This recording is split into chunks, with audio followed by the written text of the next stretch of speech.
ข้าวน้อยมาพี่นั่งมากินน้ำนี่เบิ่งแน่น่ะเพิ่นเอามาฮับน่ะ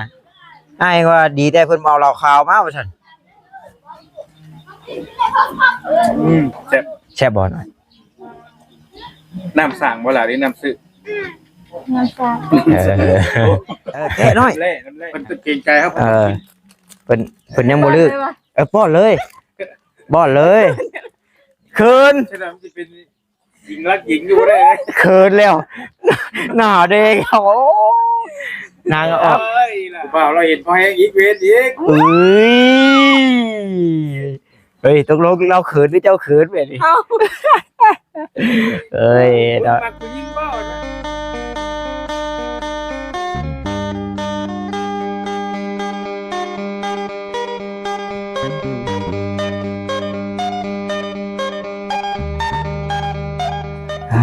พี่น้องเนาะได้อันนี้เจ้าของเฮือนเพิ่นเลยเนาะโอ้ทั้งนี้ตั้งแบบเพิ่นอัธยาศัยดีเลยโดยแต่มานั่งเตียงสิได้กินน้ำคนมาเฮือนมาชานแบบพี่ทั้งนี้แล้วนี่บ่น้องโอ้ดีแต่เพิ่นบ่เอาเหล้าขาวฮับเนาะสบายดีเด้อโอ้ดีนี่แหละโอ้พี่น้องเนาะทางเอลี่เนาะแม่นั่งข้าชุดเจ้านี่แหละสบายดีเด้อเบิดสุขุสุคนเนาะโดยชิมมันนี่น้ำชิมเบิ่งดูเอลี่น้ำชาวผู้ไทยเป็นได้แซ่บน้องมาทางนี้ก็ได้มันจะบ่ย้อนแสงนะคนข้าวเป็นดีพี่มาเล่นน้ำกันก่อนน้อยมาพี่นั่งมากินน้ำนี่เบิ่งแน่น่ะเพิ่นเอามาฮับน่ะอ้ายว่าดีแต่เพิ่นเอาเหล้าขาวมาว่าซั่นแซ่บบ่หน่อยน้ำสั่งบ่ล่ะหรือน้ำซื้อน้ำชาน้ำเล่กินน้ำบ่ลูกสรุปเลยเจ้าแล้วก็ตากแดดเฮือออกว่าแต่ว่าเจ้าของเฮือนเพิ่นชื่อจังไดนี่แพรวาแพรวาอายุจักปีแหละ16ปีมาพี่สาวน้อยอายุ17 18มาพี่ไว้มาใกล้กันพี่อยากได้เชี่ยวไทยจักหน่อยว่าโอ้ยอ้ายมาหลดมาบ้านอื่นเมืองท่านแบบบ่สนใจน้องใจนุ่งไปซั่งว่าเชี่ยวเพิ่นเฮ็ดได้อยู่พี่เพิ่นเอ้ยจะมาเฮ้ยจังล่ะแหกเซี่ยวเลยขอนิดไหมนะก็เคยได้ยินเจ้าว่าแหกเชี่ยวกันเลยต้องเฮ็ดเชี่ยวนั่นเองเพิ่นจะเป็นเชี่ยวจะเป็นหมู่นะสมมุติเพิ่นมาแต่บ้านนาเพกจากบ้านนาเพกโอ้ซินูได้เคยลงไปบ่เนาะบ่ซินูก็บ่เคยลงไปเจ้าดิเคยลงไปบ่เจ้าเจ้าเพิ่นบ่ได้ค่อยไปบ่ได้เคยไปเฮ็ดงานใส่มาก่อนบ่นั่งไม่น้องนั่งไหมยันว่าคือแบบยืนโดนแท้สิดอกน้องน้อยน้องแน่แล้วมันนั่งน้ำกันพี่นั่งนี่มาพี่นะโอ้ยเฮ็ดกันคืนไอ้อายยังนี่ผู้หญิงคือกันอยู่กะโอ้ยบัดมานี่บัดอายได้น้องน้อยนะจะไหนบ่ทันลึงบ่บ่ทันลึงก็เข้าคลิปน้ำก้อนเนาะเฮ็ดเวียกเฮ็ดงานให้ฉันน้องแต่ละมื้อเฮ็ดเวียกหยังแต่ละมื้อนั่นเขานั่งเจ้าเหินนี่แหละแบบยันว่าออกไปดำให้ดำหน้าช่วงนี้ยังบ่ได้ดำบ่แม่นหน้าลายอยู่บ่แหละก็บ่ปานใดน้องน้อยหน้าลายได้น้องน้อยไปดำหน้าช่วยเพิ่นเด้อเอาเสี่ยวเนาะจำเสี่ยวกันต้องเป็นช่วยกันเด้ปีนึงได้จักสอบ70-80นั่นแหละหลายเติบเด้บ่ธรรมดาเด้สำหรับอ้ายว่าหลายเด้70-80เด้เนาะบางปีก็บ่ฮอดบางปีก็บ่ฮอดตัดมาน้องน้อยได้จัก10ปีก็25แล้วเฮ็ดน้อยฉันขนมเพิ่นบ่กินบ่กินขนมบ่กินแม่แก้ให้แล้วแกะน้อยเพิ่นเกรงใจครับเพิ่นยังบ่ลืกป้อนเลยเขินใช่แล้วมันสิเป็นห หญิงรักหญิงอยู่ได้เลย เขินแล้วหน้าเด็กโอ้นางก็ออก เอ้ยล่ะ พอดก็ได้ขออนุญาตได้ขออนุญาตได้อัพ กูเปล่าเราเห็นพอแห้งอีกเวทอีก เฮ้ยตกลงเราเขินหรือเจ้าเขินไปดิเอ้ย กูมากูยิงบ้า พอแห้งมีผู้บ่าวเลยตี ยัง ยังอยู่เอากระคักได้ทั่วโลกได้นี่ทั่วโลกได้นี่คู่ไว้ก่อนได้นี่น้อยโอ้ยมาก็เห็นเจ้าออกคลิปเจ้าท่านมีผู้บ่าวว่าซั่นเองแหละอย่าเนาะซอยกันเฝ้าเด้อเฮ้ยเพลงครับยันติดลิขสิทธิ์นะได้บ่บัดหมู่บ่หรือว่าตั้งพี่น้องจะรถแบบครอบครัวจะรถอยู่เฮือน พี่น้องพร้อมกับมึง บัดพี่น้องจะแท้จะคนดิ สอง คน 3 คนนี่แหละ ผู้ชายเบิดหรือยิง ผู้หญิง ผู้ชายผู้หนึงชาย2ยิงยิง2ชาย1จ้ะแต่ว่า3คนเนาะแต่ว่ามีครอบมีครัวเบิดแล้วบ่มีครอบมีครัวเบิดแล้วมีลูกมีผัวประมาณนี้นะยังอยู่ยังสาวโสดบ่าวโสดเบิดอยู่ หมู่กันว่าล่ะ ครอบครัวเพิ่น หมู่ คุณนี่นะ ก็หมู่ แต่บ่ได้ลืมกั หน่อยนั่งไกลแท้จ้ะจะมูมานั่งใกล้ๆกันชั่วโมงนั่งห่างกันโพดโอ้เจ้าก็ยังเข้าโรงเรียนอยู่มใดล่ะ มหา มห้า ไปสิมามหก เฮียนอยู่โรงเรียนใดจ้ะเทื่อ มชอบคนงาม โอ้ผลลงไปพูดได้ผลงามโอ้ทางบ้านเวียงผู้ทางบ้านนากระทิงผู้โอ้ไกลเติบได้แต่นี่ลงไปเนาะไกลอยู่เด้จ้ะพอเนี่ยบ่จะขึ้นตอนยามฝนตกนะฝนทางเนาะ ทางยาก ทางยากโอ้ถือว่าทั้งน้องเพิ่นนี่อดทนผู้คนนะพี่น้องเนาะลุยน้ำลุยโคลนลุยขี้ตมเข้าไปเถอะอดเอามีความฝันอย่างอยู่บ่เรียนจบ ก็อยากในใจแบบคิดนะ อยากเป็นตำรวจ จะเป็นตำรวจโอ้แต่อ้ายว่าเจ้าคือสาวแพทย์อุ้ยเป็นทหารนี่ข้างหลังนี่ ทหารตำรวจกับทหารลบเพื่อชาติ บ่อะไรได้อยากน้องเพิ่นนี่จำเป็นสาวแพทย์ถ้าหยังคืออยู่ดูว่าสาวตำรวจกับหุ่นน้อยๆเนาะน้องน้อยเด้เอาต้องมีความฝันนะเว้ยคือเนี้ยเป็นชาวนานี่แหละเป็นคนคล้ายเครียดว่าหยอกน้องๆเพื่อนเด้อพี่น้องเด้อเนาะผู้นั้นม.4เนาะแต่ว่าเนาะผู้นั้นม.4ผู้นี้ม.5อายุ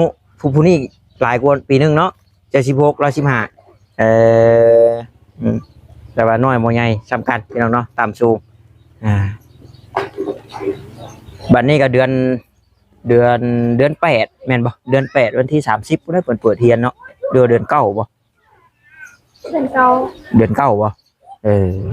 ฉันแล้วเรียนโดนโพจนลืม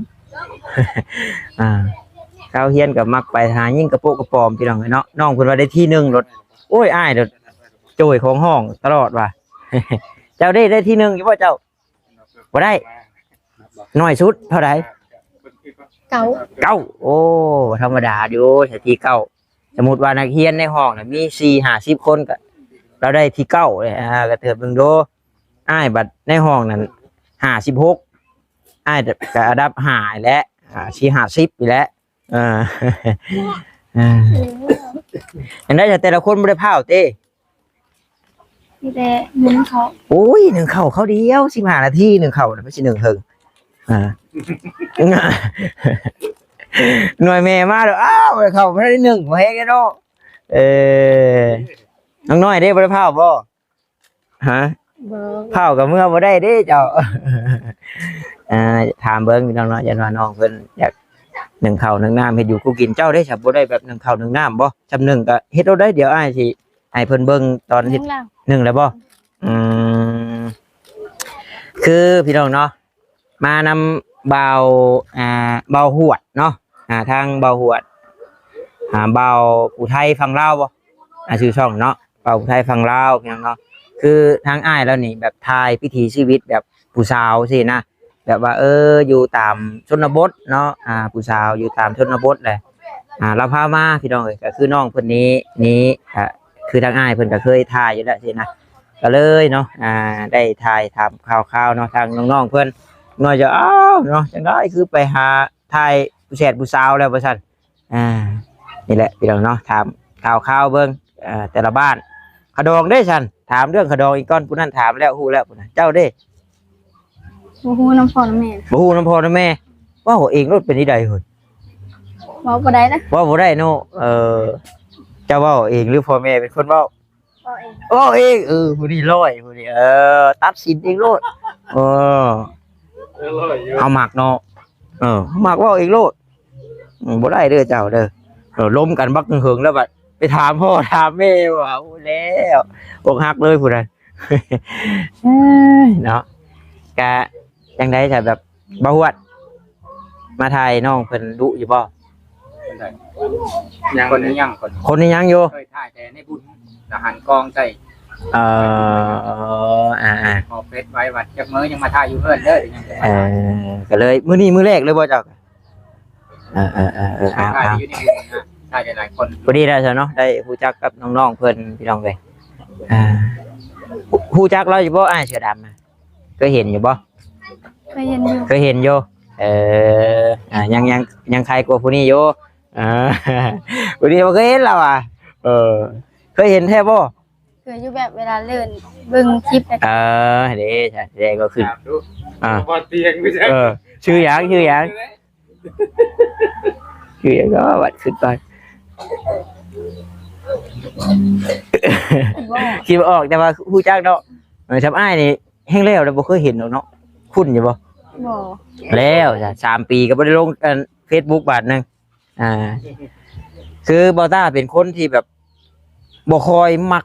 ลงโซเชียลนะพี่น้องเนาะแบบสิเป็นรูปเป็นวิดีโอหยังต่างๆก็นับปีได้นะแบบบ่ค่อยแบบลงปานใดรูปนี่ก็ถ่ายไว้กองๆอยู่ความจำจะเต็มนะแต่ว่าเป็นคนแบบบ่ค่อยมั่นใจในสิ่งที่แบบโพสต์ลงนี่นะก็เลยย่าๆแหละก็และน้องเพิ่นยังอยู่ในวัยเรียนอยู่พี่น้องเนาะเรื่องกูบอกกูบ่าวเรื่องครอบเรื่องครัวก็หยอกน้องเพิ่นชื่อดอกเด้อเนาะว่าเป้าหมายแต่ละคนก็บ่ธรรมดาเด้พี่น้องผู้นั้นก็ทหารผู้นี้ก็ตำรวจมีแต่ผู้อยากจับอาวุธครับ คืออยู่ผู้ใดเจ้าคืออยู่ชงคืออยู่คืออยู่เพิ่นผู้นี้นี่ตำรวจเพิ่นว่าบัดผู้นั้นได้เฮียนน่ะบ่ผู้นั้น ยังบ่ทัน เฮ้ยเฮิงบ่ได้สิเข้าเฮียนนั่นฮะพักแต่ยามบ่เพิ่นเว้าแหละเว้าเบิ่งดูนี่แหละเฮิงบ่ได้สิเข้าเฮียนน่ะบอกป้าลุงเพิ่นเด้อนี่โอ้โยใหญ่พุ่นแล้วติคักแต่สำเนียงเพิ่นทางนี้นะพี่น้องแบบโตเตงแต่บิดเย็ดหยังก็โอ้แต่บิดสิกินกับข้าวใหญ่ๆเลยฮะเป็นจังได๋คือว่าสิกินคำใหญ่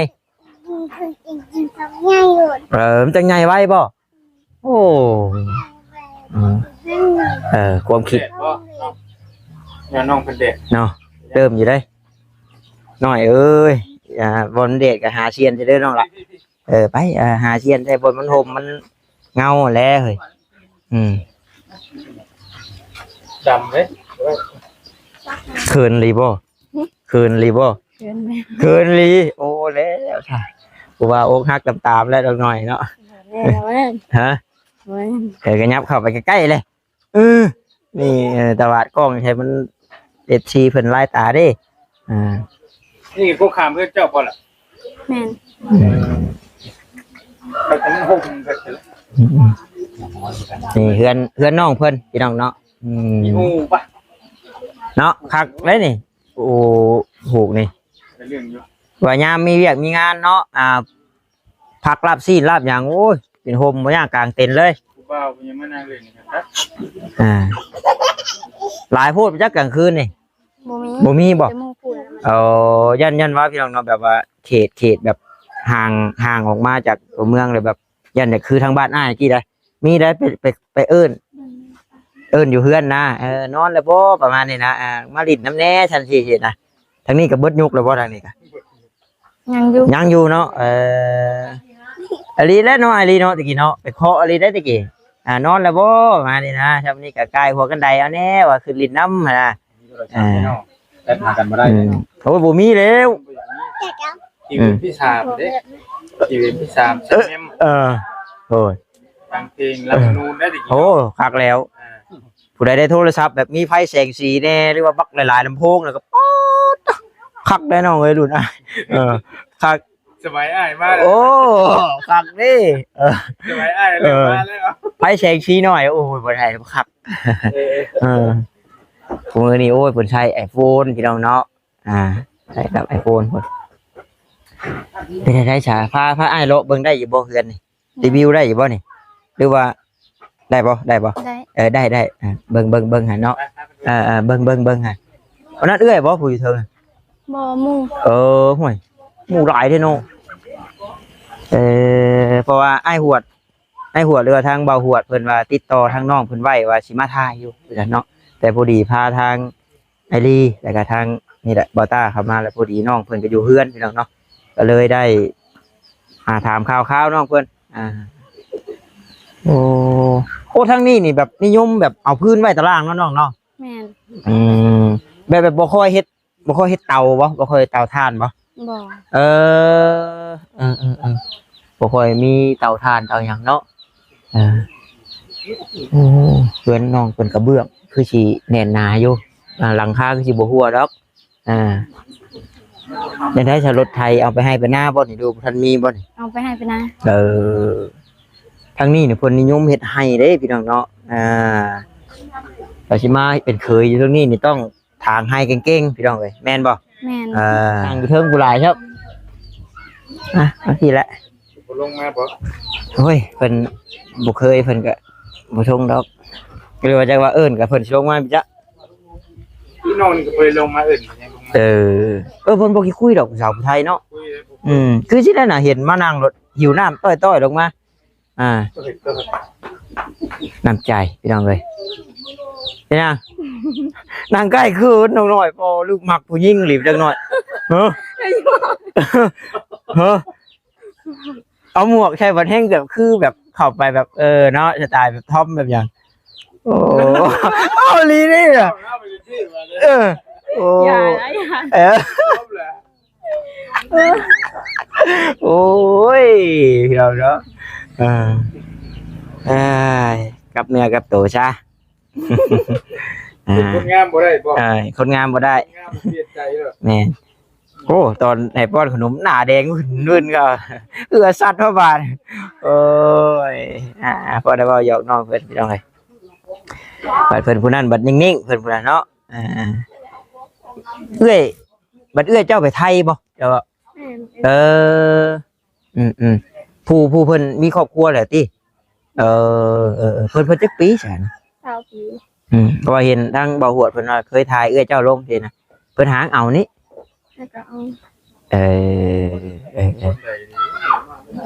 มีครอบมีครัวพี่น้องเอ้ยไปซะเนาะย่าน้องเพิ่นเผาอย่างนึงเข้าผู้นี่ใจจดใจจ่ออยู่แม่มาถือเสซะบ่เลงเนาะนึงเข้านำบ่ทันยันว่าทางน้องเพิ่นก็นี่ขอบมุกขอบใจหลายๆเด้อน้ำเด้อขอบใจละลายไว้ท่วงได้อลีมึงนี่เนาะอุ้ยอยู่จ้ะขอบใจละลายน้องเอาสบายดีเด้อฉันเด้อเนาะโอ้ยเนาะสบายดีพี่น้องได้รู้จักกับน้องเพิ่นแล้วเดี๋ยวมื้อหน้ามื้อในเข้ามาใหม่จังว่ากันพี่น้องเนาะไปจ้ะพูดทั้งนั้นก็รอเบิ่งก็บ่กล้าลงมา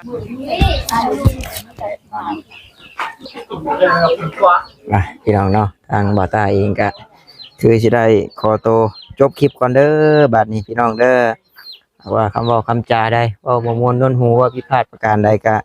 ขอโทษขออภัยนำหลายๆเด้อพี่น้องเด้อเนาะพอดีว่ามื้อนี้มาเฮือนแม่ตู้ซุพี่น้องเนาะตู้ซุแล้วก็พอดีว่านี่แหละพ่อน้องๆเพิ่นพอดีว่าทางบ่าวหวดเราบัดท ถ่ายแบบลงเฟซลงอย่างนะเกี่ยวกับวิถีชีวิตสาวลาวพี่น้องเนาะก็เลยนี่แหละเราก็ติดต่อน้องเพิ่นไว้พอดีพี่น้องเนาะมาบัดพอดีประจวบพ่อก็เลยเนาะถ่ายให้พ่อแม่พี่น้อง FC ได้เบิ่งได้ชมเปลี่ยนบรรยากาศใหม่พี่น้องเอ้ยเนาะโอเคนี่แหละเรื่องเฮือนชาตินั้นเป็นน้องเพิ่นก็น้อยบ่ใหญ่พี่น้องเอ้ยพอดีอยู่พอดีส้นเนาะก็แบบสาวๆผู้สาวชาวบ้านเฮาพี่น้องเอ้ย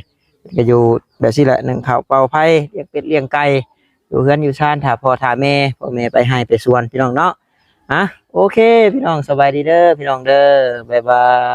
ย